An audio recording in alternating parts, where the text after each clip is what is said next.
New identity and the grandeur of its members afforded the Masons with respect and dignity. The first royal member of the Freemasons was Frederick, Prince of Wales. The latest members include Prince Philip, the Duke of Edinburgh, and consort to the current Queen of England, Elizabeth II, who herself is a grand patron to the Masons. However, behind closed doors, the Freemasons were free to indulge in the secret rites and rituals handed down to them by their ancestors, and these became the basis of their levels of membership, called degrees. The Freemasons were not content with power in Britain alone. Their ambitions were far greater. In the years to come, the world would witness Europe and America being plagued by wars and revolutions, each more devastating than the other. However, these would not be as commonly believed, the spontaneous effects of a downtrodden people, but in fact schemes created by the exclusive feud driven by hunger for absolute power.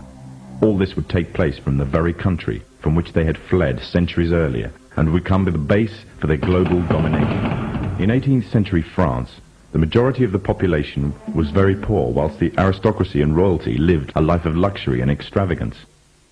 There existed a wide gulf between the two classes. The Freemasons would use this to make the pledge for power, resulting in the biggest upheaval in French history. The Masons took advantage of the growing atmosphere of anger amongst the French and used it to achieve their own aims with a carefully planned propaganda war. They completely controlled the media system and used it to sway the tide of public opinion.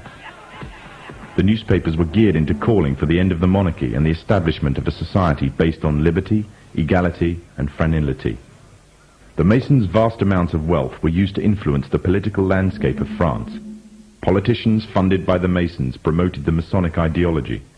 The secret lodges of the Masons were open to members of the French army. High-ranking officers and generals were indoctrinated to the Freemasons' way of thinking. With the people, the politicians, and the military of France under Masonic control, the Masons could finally strike. On the 14th of July, 1789, a group of people stormed the Bastille, a prison in Paris. This sign of resistance against the French authorities triggered off a massive response all over France. People in villages and towns expressed their hatred for the system, symbolized by the monarchy. But it was not until 1793 that the French anger would be cooled. On the 21st of January of the same year, King Louis XVI was beheaded in front of a crowd, heralding an end to the French monarchy and paving the way for another Masonic-controlled state in Europe. With the monarchy gone, it seemed as if nothing stood between the Masons and complete control of France. However, what took place would leave the Freemasons in a serious dilemma, and what was to come next was not exactly in accordance with the Masonic plan. A young soldier by the name of Napoleon Bonaparte was about to lead France into a bloody war with Europe, and instead of dancing to the Masonic tune, Napoleon declared himself the Emperor of France. Napoleon was forced to abdicate from his throne in 1814 and was exiled to the island of Corsica. However, in 1815, Napoleon arrived in Paris again, raising a new army ready for a fresh war in Europe. The Masons had a big problem on their hands. Britain and her Masonic allies could not afford to maintain a long-term war against Napoleon without risking bankruptcy. Help came from an unlikely source. Nathan Rothschild was the head of a leading banking family, but because of their status as Jews, they were forced to work from the shadows of others. Rothschild seized the opportunity to liberate his people and offered a loan, demanding in return recognition of the Jews as equals to their European counterparts, and the right to openly do business. If the Masons refused, the money could always go to Napoleon. The Masons had no choice but to accept. In 1815, British, Dutch, and Prussian soldiers landed in Waterloo, Belgium, where they met Napoleon's forces and defeated them. Napoleon was captured this time, never to return. France was finally under Masonic control. Although historians make little mention of the Masonic involvement in the revolution, the Masons themselves have to reveal their shadowy movements during this important period in history. In 1904, Marquis de Rosambo, a Freemason, said before a packed audience, "Freemasonry has worked in a hidden but constant manner to prepare the revolution. We are then in complete agreement that Freemasonry was the only author of the revolution, and the applause which I receive from the left, and to which I am little accustomed, proves, gentlemen, that you acknowledge with me that it was Masonry which made the French Revolution."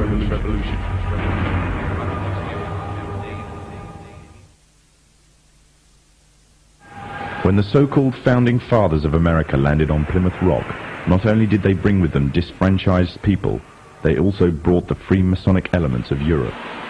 The injustices which the fathers of America were escaping from in Europe was also to be found in the new land, in the form of a tyrannical British regime. In order to gain complete dominance of the new state, the Masons used the same methods to gain control of France.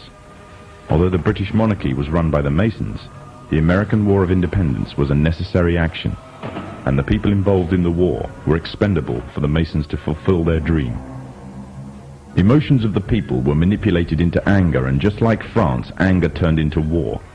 This time, however, previous mistakes would not be repeated. The near defeat the Masons faced against Napoleon and his army in Europe taught the Masons a lesson. Any forthcoming leaders of the resistance must follow the Masonic agenda. The best way to do this was to ensure the leader himself was a Mason, and the leader who took the war to the British was none other than George Washington. On the 4th of July, 1776, the Declaration of Independence was made. On the 17th of October, 1781, the British were finally defeated and surrendered the colonies to the Americans, and the world's first Masonic state was born, a nation that would represent Masonry in every way. A sign of the Masonic presence in America is plainly visible on the dollar bill, which carries a picture of George Washington, the first Freemasonic president in the world, and a picture of the Freemasonic symbol of the so-called all-seeing one eye.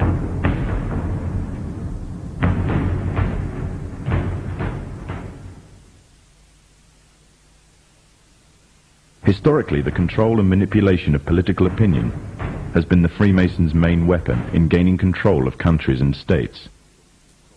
Once in control of the rulers and politicians of a country, laws and political structures could be changed in accordance with their agenda. However, since restricting the body does not necessarily mean restricting the mind, the Freemason recognizes that their plan for a global government hinges completely on subduing the masses to their agenda, and thus eliminating opposition to their cause. And the greatest threat to their plan, posing more danger than any army or law, is the threat of a free-thinking mind.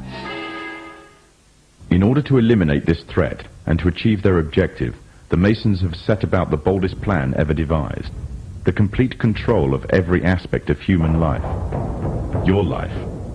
And the weapons they are using against you are in your very homes, entertaining you and your children, and gradually indoctrinating you without you even realizing.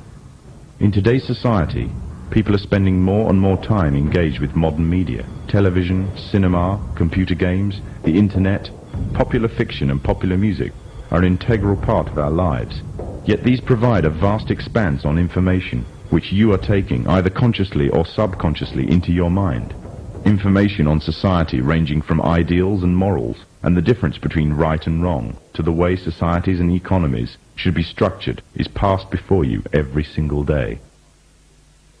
These media play a significant role in providing the basis for determining an individual's view of the world and everything that exists. Thus, any one group in complete control of this information placed on these media will in effect have the power to indoctrinate practically the entire populace of the world to their way of thinking. And it is this fact the Freemasons are exploiting. The Masons are using the entertainment industry in particular to condition people to their way of thinking, either openly or subliminally. The methods they use vary, but the goal is the same: to impose their beliefs, their ideology and their objectives on you in such a way that you begin to think of them as your own. Evidence of their presence within popular entertainment is widespread. Masonic involvement in the industry is not a new thing. Hailed as one of history's great composers, Wolfgang Amadeus Mozart, a Freemason himself, composed a symphony, which was an open display of Freemasonry. The symphony is based on a story taken from Egyptian mythology of Isis and Osiris. The pagan rites of ancient Egyptian mythology form, through the Kabbalah, one of the fundamental aspects of Freemasonry. It is from these same pagan origins of Egypt that the symbol of the one eye stems. The entire entertainment world is rife with evidence of the Freemasons' presence. Openly or subliminally, their agenda and beliefs and ideals are propagated from big